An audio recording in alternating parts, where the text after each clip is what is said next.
Chapter 3. Now Jehoram the son of Ahab began to reign over Israel in Samaria the 18th year of Jehoshaphat king of Judah, and reigned 12 years. And he wrought evil in the sight of the Lord, but not like his father and like his mother, for he put away the image of Baal that his father had made. Nevertheless he cleaved unto the sins of Jeroboam the son of Nebat, which made Israel to sin. He departed not therefrom. And Mesha king of Moab was a sheepmaster, and rendered unto the king of Israel 100,000 lambs and 100,000 rams with the wool. But it came to pass, when Ahab was dead, that the king of Moab rebelled against the king of Israel. And King Jehoram went out of Samaria the same time, and numbered all Israel. And he went and sent to Jehoshaphat the king of Judah, saying, The king of Moab hath rebelled against me. Wilt thou go with me against Moab to battle? And he said, I will go up. I am as thou art, my people as thy people, and my horses as thy horses. And he said, Which way shall we go up? And he answered, The way through the wilderness of Edom. So the king of Israel went, and the king of Judah, and the king of Edom, and they fetched a compass of 7 days' journey. And there was no water for the host, and for the cattle that followed them. And the king of Israel said, Alas, that the Lord hath called these 3 kings together to deliver them into the hand of Moab. But Jehoshaphat said, Is there not here a prophet of the Lord, that we may inquire of the Lord by him? And one of the king of Israel's servants answered and said, Here is Elisha the son of Shaphat, which poured water on the hands of Elijah. And Jehoshaphat said, The word of the Lord is with him. So the king of Israel and Jehoshaphat and the king of Edom went down to him. And Elisha said unto the king of Israel, What have I to do with thee?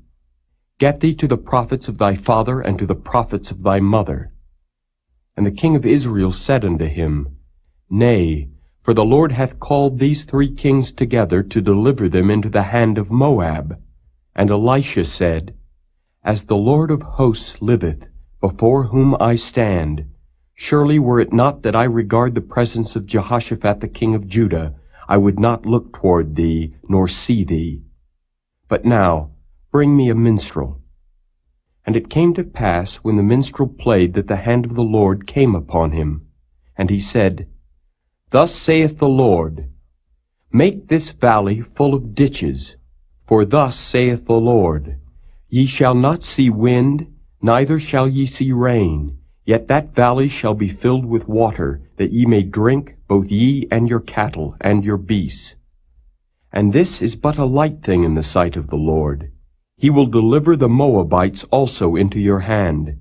And ye shall smite every fenced city, and every choice city, and shall fell every good tree, and stop all wells of water, and mar every good piece of land with stones. And it came to pass in the morning, when the meat offering was offered, that, behold, there came water by the way of Edom, and the country was filled with water. And when all the Moabites heard that the kings were come up to fight against them, they gathered all that were able to put on armor, and upward, and stood in the border. And they rose up early in the morning, and the sun shone upon the water. And the Moabites saw the water on the other side as red as blood. And they said, This is blood. The kings are surely slain, and they have smitten one another. Now therefore, Moab to the spoil. And when they came to the camp of Israel, the Israelites rose up and smote the Moabites, so that they fled before them. But they went forward, smiting the Moabites even in their country. And they beat down the cities, and on every good piece of land cast every man his stone, and filled it. And they stopped all the wells of water, and felled all the good trees. Only in Kirharaseth left they the stones thereof. Howbeit the slingers went about it, and smote it. And when the king of Moab saw that the battle was too sore for him, he took with him 700 men that drew swords, to break through even unto the king of Edom, but they could not. Then he took his eldest son, that should have reigned in his stead, and offered him for a burnt offering upon the wall. And there was great indignation against Israel, and they departed from him, and returned to their own land.